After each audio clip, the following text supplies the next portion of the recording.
Bonjour à toutes et à tous. Aujourd'hui, l'objet de cette vidéo est de comprendre la notion de seuil de rentabilité. Donc, pour illustrer mes propos, je vais prendre l'exemple qui se trouve à la page 31 de votre polycopier.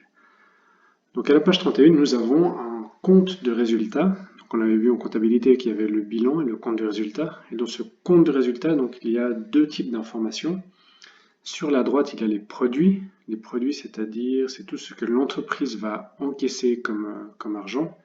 Ici, dans cet exemple, on voit que c'est une entreprise qui vend des chaussures, donc elle a vendu 15 000 paires de chaussures à 80 francs pièce, ce qui fait 1 200 000. Donc c'est vraiment finalement ce qu'elle a encaissé suite à la vente de ces chaussures. Donc ça, c'est ce qui se trouve sur la droite.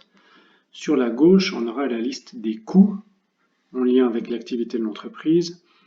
Et ces coûts, on ne va pas faire une liste détaillée comme on avait pu faire en début d'année. Ici, on va regrouper les coûts par type de coûts. C'est-à-dire, on a des coûts variables, les coûts qui varient en fonction de l'activité de l'entreprise, et les coûts fixes, donc les coûts qui sont indépendants finalement de l'activité de l'entreprise.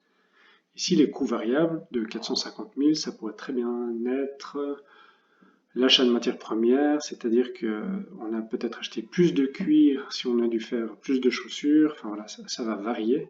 Alors que les coûts fixes sont indépendants de l'activité de l'entreprise, ça pourrait être par exemple les loyers ou l'assurance, c'est-à-dire que si, peu importe que l'on produise une paire de chaussures ou 200 000 paires de chaussures, le loyer sera toujours le même. Au final, on voit que cette activité donc, a généré un bénéfice net de 150 000. Donc ça, c'est le compte d'exploitation d'une entreprise standard. Et puis nous, dans ce chapitre, on va essayer de déterminer le seuil de rentabilité.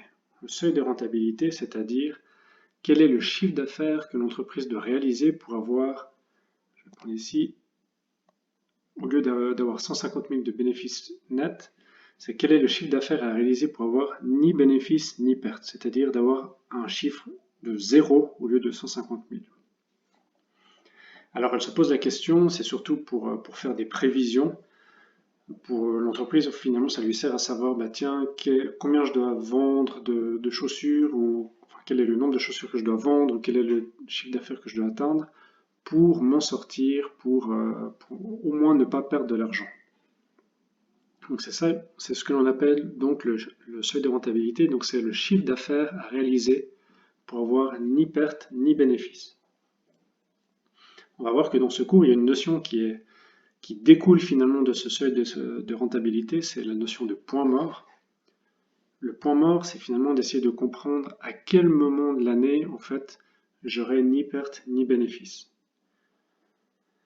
Donc c'est extrêmement lié finalement à cette notion de seuil de rentabilité, mais le seuil de rentabilité c'est un chiffre, donc c'est un montant, alors que le point mort finalement c'est c'est exprimé en termes de jours. On pourrait également faire un autre calcul, c'est savoir quel est le nombre de paires de chaussures que l'entreprise doit vendre pour avoir ni bénéfice ni perte. Donc voilà, il y a un peu trois manières de calculer ça, et c'est ce qui est travaillé dans ce chapitre. Alors ici, le but, c'est si on reprend ce compte d'exploitation, donc on devrait essayer de déterminer le seuil de rentabilité, c'est-à-dire quel est le chiffre d'affaires que l'entreprise doit réaliser pour avoir, au lieu d'avoir un bénéfice net de 150 000, avoir un bénéfice net de 0. Alors il y a plusieurs manières pour y arriver. On avait vu dans un premier temps qu'il y avait une formule qui était coût fixe divisé par le bénéfice brut fois le chiffre d'affaires. Alors si je reprends notre cas, les coûts fixes ils sont de 600 000.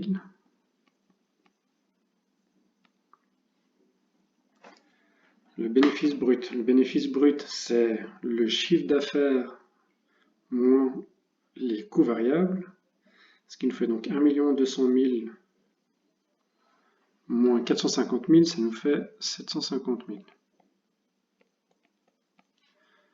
Multiplié par 1 200 000. Et ça nous donne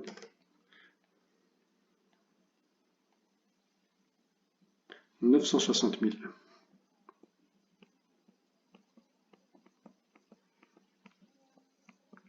Donc ici, nous avons notre seuil de rentabilité. Seuil de rentabilité, c'est-à-dire que avec 960 000 de chiffre d'affaires, donc si on vend pour 960 000 francs, on aura à la fin un bénéfice net de 0. Maintenant, on peut essayer de se dire, bah tiens, s'il me faut 960 000 francs de chiffre d'affaires, à quel moment dans l'année, en fait, je devrais les atteindre? Si on part du principe que je vends toujours le même nombre de paires de chaussures par jour, il n'y a pas une activité plus intense ou plus faible tout au long de l'année, on va dire que c'est quelque chose de linéaire. On peut faire le calcul suivant en se disant 1 200 000, c'est ce que je vends sur 360 jours, donc sur une année. Combien est-ce qu'il me faut de jours pour obtenir un chiffre d'affaires de 960 000? Alors ici, on peut utiliser ce qu'on appelle la règle de 3 ou calculer par proportion. Et on obtiendrait 288 jours. 288 jours, si on part du principe qu'il y a 30 jours dans le mois, ça fait 270 jours, ça nous fait 9 mois, donc on sera fin septembre, plus 18 jours, on serait le 18 octobre.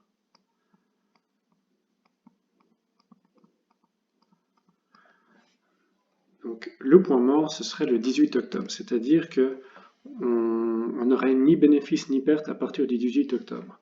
Tout ce qui se trouve avant serait en perte, et dès qu'on dépasse le 18 octobre, on serait en bénéfice. Alors on peut voir aussi avec le graphique qui se trouve à la page suivante, à la page 32, j'ai juste remodifié la formule. Ici, ce n'est pas le point mort, c'est le seuil de rentabilité. Donc on lui dit ce seuil de rentabilité, c'est 960 000, finalement c'est ce qu'on a calculé avant. Et graphiquement, en fait, on peut voir ce point mort en se disant, tiens, si j'ai mon chiffre d'affaires, je vends de manière linéaire, donc je vends chaque jour la même quantité, mais que mes coûts totaux, je vais juste changer un peu la couleur, qui se trouve ici. En fait, tant que mes coûts totaux sont supérieurs à mon chiffre d'affaires, c'est-à-dire tant que mes rentrées d'argent sont inférieures à ce que ça me coûte, je suis en perte. Donc toute cette zone-là, c'est une zone où je suis en perte. À partir du moment où j'ai un chiffre d'affaires, c'est-à-dire une rentrée d'argent qui est supérieure à mes coûts, par exemple ici, je suis en bénéfice. Et le point mort, c'est ici, c'est-à-dire c'est le moment où mon chiffre d'affaires est égal à mes coûts totaux, c'est-à-dire si j'encaissais de l'argent puis les montants que j'ai dû dépenser sont les mêmes, j'ai un bénéfice ou une perte de 0. C'est ça qu'on appelle le point mort. Comme j'ai dit, le point mort, ça peut être exprimé en jours, on pourrait aussi l'exprimer des fois en nombre de paires de chaussures à produire. Si je reprends juste l'exemple qui se trouve ici, on a fait le calcul, 960 000 francs, c'est le seuil de rentabilité, c'est-à-dire le chiffre d'affaires à obtenir pour avoir ni perte ni bénéfice, en sachant qu'on vend, c'est marqué dans la donnée, on vend 80 francs la paire, ça nous fait 12 000 paires à produire pour atteindre le point mort. Je peux refaire le même calcul pour trouver le nombre de jours pour atteindre le point mort. On pourrait se dire, tiens, il me faut 12 000 paires, c'est pour avoir ni perte ni bénéfice, divisé par les 15 000 paires que je vends chaque année. Ces 15 000 paires,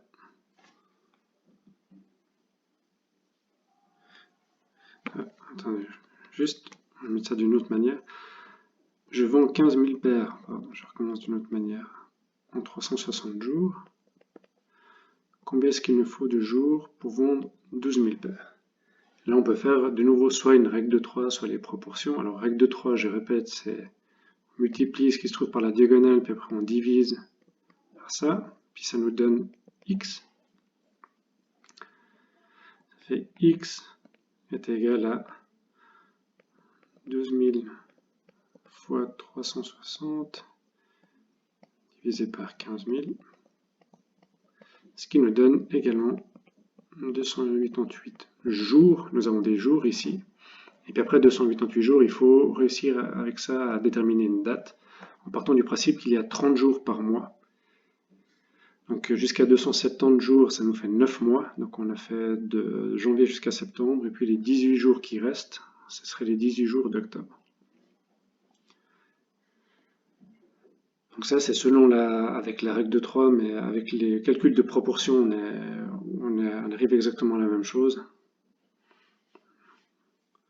Calcul de proportion, ce serait 360 divisé par 15 000 fois 12 000, ce qui nous revient à écrire exactement la même formule, ce qui nous fait 288 jours. Donc avec ces explications, en fait, on a pu couvrir les 2-3 notions les plus importantes. Donc seuil de rentabilité, j'insiste, c'est le chiffre d'affaires à obtenir pour avoir ni bénéfice ni perte. On est vraiment sur un montant financier, des francs. Le point mort, c'est très lié à ça. On va utiliser au fait le chiffre d'affaires du seuil de rentabilité. Et puis on va essayer de déterminer une date, c'est-à-dire date à laquelle on n'a ni bénéfice ni perte. Avant cette date, on est en perte. Après cette date, on est en bénéfice. Et à cette date, on n'a ni perte ni bénéfice. Donc voilà. Et vous avez également la solution qui se trouve juste en dessous. Alors on n'a pas la date précise. Ici, c'est marqué à partir de mi-octobre, mais finalement, ça ferait le 18 octobre. Cette entreprise entrera dans une zone de bénéfice net. Si vous avez des questions, n'hésitez pas à me contacter et je vous souhaite à toutes et à tous une bonne journée.